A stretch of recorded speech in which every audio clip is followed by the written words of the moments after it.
السلام علیکم ناظرین آج ہم بات کرنے جا رہے ہیں خطے کی سب سے بڑی اور اہم اقتدار کی منتقلی کے بارے میں۔ اس کے ساتھ ہی ذکر ہوگا امریکہ کے افغانستان میں آنے کی وجہ، جانے کا بہانہ، سو کالڈ افغان لیڈرز کی پاکستان مخالف چرب زبانیاں، طالبان کی کامیابیاں، اور آخر میں ہم بات کریں گے کہ یہ تبدیلی خطے اور خصوصاً پاکستان پر کیسے اثر انداز ہوگی، پاکستان کو کیا فائدے یا نقصانات ہونے جا رہے ہیں۔ تو شروع کرتے ہیں آج کی ویڈیو۔ میرا نام ہے نعیم احمد اور آپ دیکھ رہے ہیں انفو بائی نعیم۔ ناظرین، اگر بات کی جائے گزشتہ 1.5 ماہ کے حالات کے بارے میں تو گزشتہ 1.5 ماہ اس خطے کی تاریخ کو بدل دینے والا عرصہ تھا۔ امریکی فوج کے انخلاء کے اعلان کے ساتھ ہی اہل نظر نے طالبان کو اگلی طاقت تصور کرنا شروع کر دیا تھا۔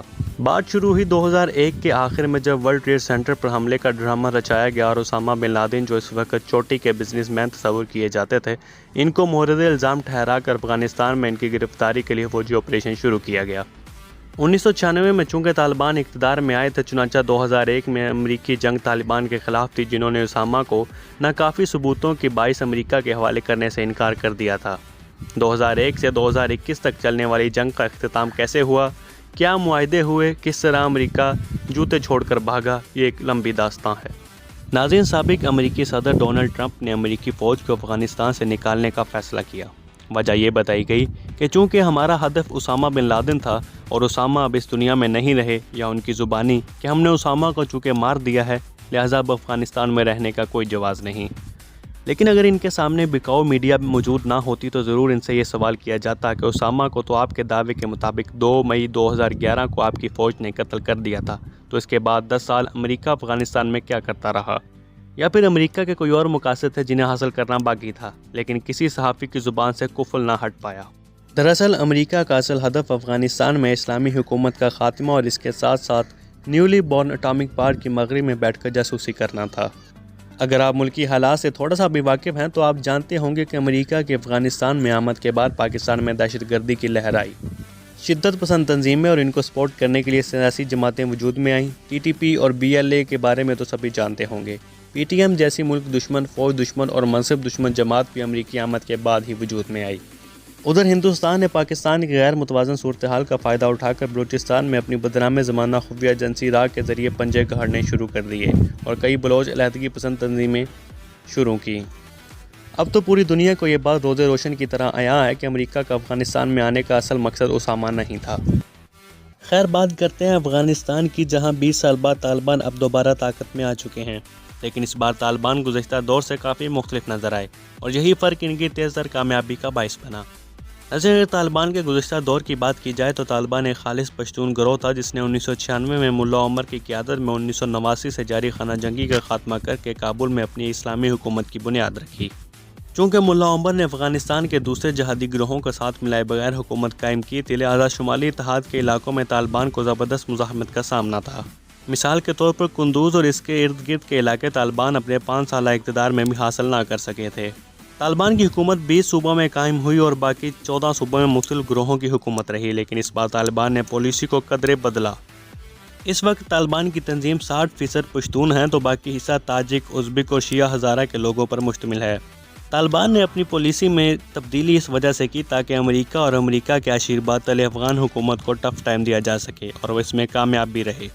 ناظرین، طالبان نے اس دفعہ ان لوگوں کے ساتھ معاہدے کر کے ان کو ساتھ ملایا جو پچھلی دفعہ طالبان کے مخالف رہے اور امریکہ کے آنے کے بعد امریکہ سے اتحاد بنا کر طالبان پر حملہ آور ہوئے۔ دیکھا جائے تو طالبان کی پہلی فتح یہی تھی کہ انہوں نے اپنے ملک کی طاقتور عسکری قوتوں کو یکجا کیا۔ دوسری طرف طالبان نے کم سے کم نقصان کے ساتھ افغانستان کو فتح کرنے کی کوشش کی۔ میڈیا کے مطابق کئی علاقوں میں سیکورٹی فورسز نے بغیر مزاحمت ہتھیار ڈال دیے اور امن کی درخواست کی، جسے طالبان نے کھلے دل سے تسلیم کیا۔ ہر شخص یا حکومتی رکن جس نے امن معاہدہ کر کے علاقے طالبان کے حوالے کر دیے، طالبان نے انہیں خوش آمدید کہا اور ان کی ہر طرح سے حفاظت کا ذمہ بھی لیا۔ طالبان کو 3 علاقوں میں افغانی فوج اتحادیوں کی طرف سے مزاحمت کا سامنا تھا۔ یہ علاقے ہرات، قندھار اور لشکرگاہ کے علاقے تھے، لیکن طالبان نے آخرکار عوامی تعاون کے ساتھ ان علاقوں کو بھی فتح کر لیا۔ 15 اگست کی صبح طالبان کابل میں داخل ہوئے اور داخل ہوتے ہی یہ اعلان کیا کہ ہم کابل میں لڑائی نہیں چاہتے۔ اقتدار کی منتقلی پرامن طریقے سے ہوگی، البتہ اشرف غنی کو پہلے مستعفی ہونا پڑے گا۔ اشرف غنی کے مستعفی ہوتے ہی طالبان نے سرکاری افسران، نمائندے، امریکی ترجمان غرض ہر شخص کے لیے عام معافی کا اعلان کر دیا۔ اس عمل نے طالبان کی حمایت کو مزید تقویت بخشی۔ خیر یہ تو تھی افغان طالبان کی کامیابی اور اس کی وجہ۔ ویڈیو کو آگے بڑھاتے ہیں اور بات کرتے ہیں سو کالڈ افغان لیڈرز اور پاکستان میں ان کو سپورٹ کرنے والے چند لنڈے کے دانشوروں کے بارے میں۔ ناظرین، جب سے امریکی کٹ پتلی حکومت افغانستان میں وجود میں آئی تو انڈیا نے افغانستان میں ضرورت سے زیادہ دلچسپی لینی شروع کر دی، اور ایک اندازے کے مطابق $3 ارب یعنی 4.86 ارب سے زائد انویسٹمنٹ افغانستان میں کی۔ اسی انویسٹمنٹ کا نتیجہ تھا کہ افغان حکومت نے بھارت کو اپنی سرزمین پاکستان کے خلاف استعمال کرنے کی کھلی اجازت دے دی اور ہر طرح سے بھارت کو فیسیلیٹیٹ کیا گیا۔ بھارت نے اس بات کا فائدہ اٹھا کر پاک افغان سرحد پر افغانستان کی طرف تقریباً 67 ٹریننگ کیمپ بنائے جہاں دہشت گردوں کو ٹریننگ دے کر پاکستان میں دہشت گردی کرنے کے لیے بھیجا جاتا تھا۔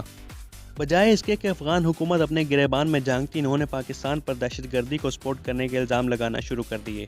وہ چاہے افغان صدر اشرف غنی ہو یا نائب صدر امراللہ صالح، حمداللہ محب ہو یا دوسرے کرائے کے ٹٹو، سب نے اپنی زبانوں کے نشتر پاکستان کی طرف کر دی۔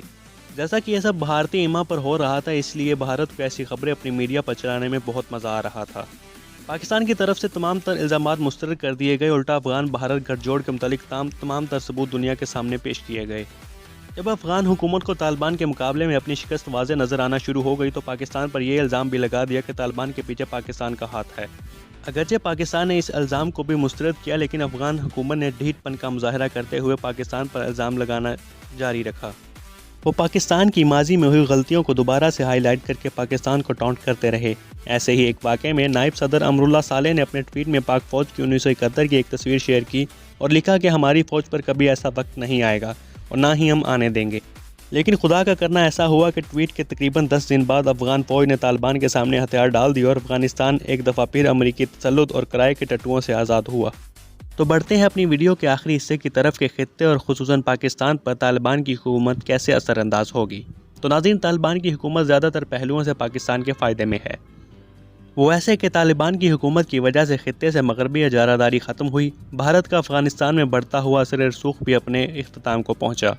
ایک طرف تو بھارت کی افغانستان میں انفراسٹرکچر پر کی گئی اربوں روپے کی انویسٹمنٹ ضائع ہوئی، تو دوسری طرف پاکستان سرحد کے ساتھ ساتھ افغانستان میں بھارت کے 67 دہشت گردی کے ٹریننگ کیمپ بھی ویران ہو گئے۔ پاکستان کی طرف سے ڈیورن لائن پر باڑ لگانے کی وجہ سے بھی افغانستان کی طرف سے دہشت گردی میں کافی کمی آئی۔